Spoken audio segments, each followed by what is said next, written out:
जब भी कोई व्यक्ति कार के गाड़ी के पिछले सीट पर पैसेंजर के रूप में बैठता है तो वो कई प्रकार के कार्य कर सकता है।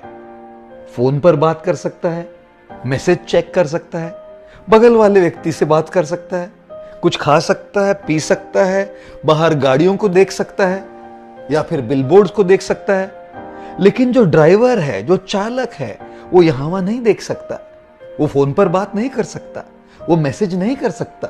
क्यों?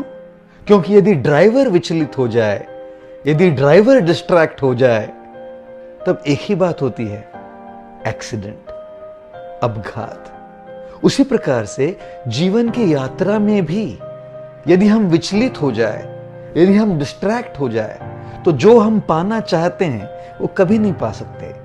और यदि हम विचलित नहीं होना चाहते तो हमें ड्राइवर, चालक की भूमिका निभानी पड़ेगी।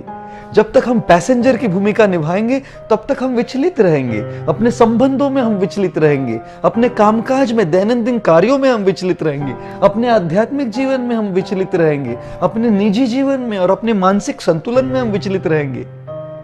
यदि हमको अपने जीवन में कुछ पाना है और अपनी मंजिल तक पहुंचना है तो हमको अपने जीवन में ड्राइवर, चालक की भूमिका निभानी पड़ेगी।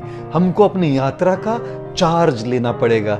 कई बार हम फोन को तो चार्ज कर देते हैं लेकिन जीवन को चार्ज करना भूल जाते हैं। कई बार हम अपने लैपटॉप को चार्ज कर लेते हैं लेकिन जीवन की यात्रा के इंचार्ज बनना भूल जाते हैं। और इसीलिए यदि अपने जीवन में आगे बढ़ना चाहते हो तो चार्ज लेना सीखो।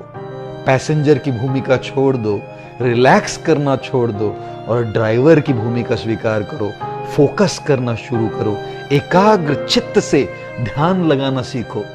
और जैसे ये करोगे, यश, सक्सेस निश्चित रूप से आपके चरणों में आ जाएगा।